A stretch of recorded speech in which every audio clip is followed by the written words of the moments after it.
Hey guys, in the previous video we learned how to add a particle system to create a trail effect for our player. In this video, we are going to create a point prefab, a white square that the player will collect during the game.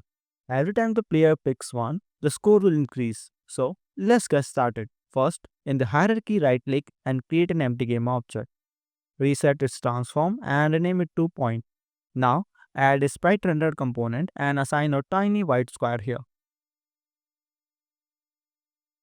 Change the draw mode from simple to sliced. This allows us to scale it easily. Set the width and height so it's visible in our game tab.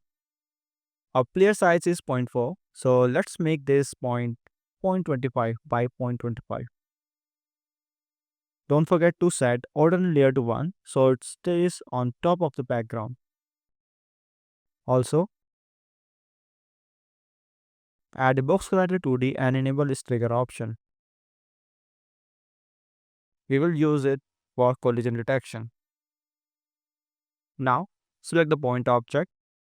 Go to the top menu and click Windows Animation. Now click the create button, make sure the point object is selected. Let's save this animation file in a new folder. Create a folder, name animation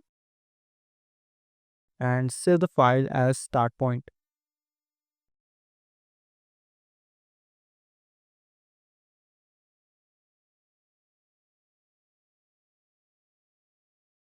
This create an animator controller and an animation clip, both automatically attached to the point object. Now, in the animation folder, duplicate the start point animation file. Rename the new file to rotate point.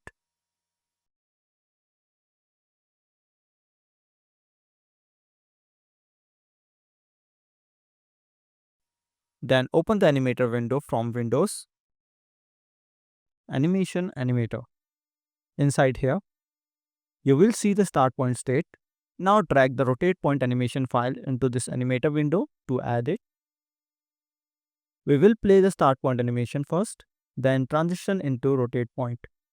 Make sure the point object is still selected. Click the red record button to start recording keyframes. First, pause the recording and set the scale to 0. Start recording again. At the time 00, set the scale to zero point 0.1. Set it back to 0. Move the player head to 0.30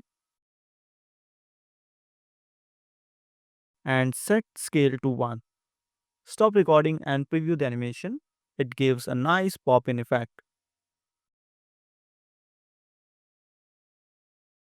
Now, open the rotate point animation clip. Set the scale back to 1 and set the Z rotation to 45 degrees, just like the player. Start recording. At the time 0.00, set the Z rotation to 0. Set the Z rotation to 360.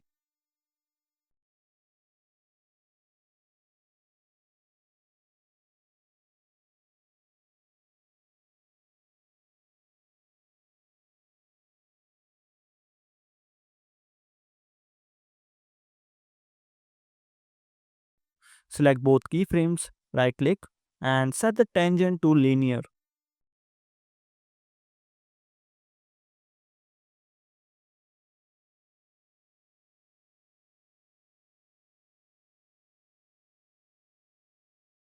Let's go back to the animator tab.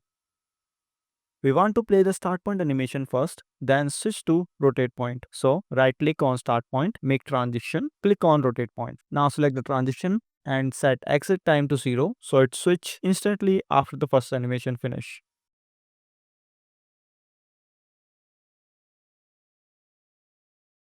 You will see the start animation playing twice.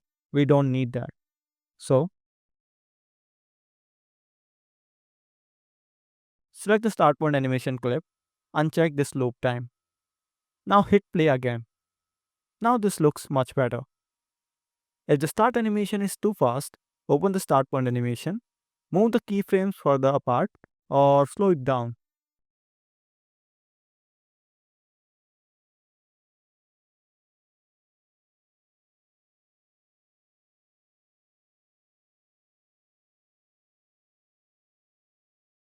We are almost done.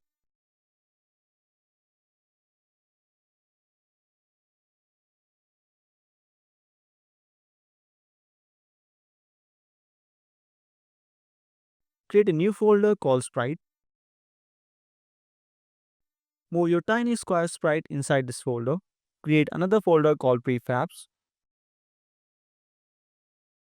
Drag your point object into this folder to turn it into a prefab. Now, you can delete this point object from the scene. And don't forget to re-enable your player. That's it for this video. We have now got a clean animated point prefab that we will use for scoring. In the next video, we will write the logic to collect these points and increase the score. See you there in the next video.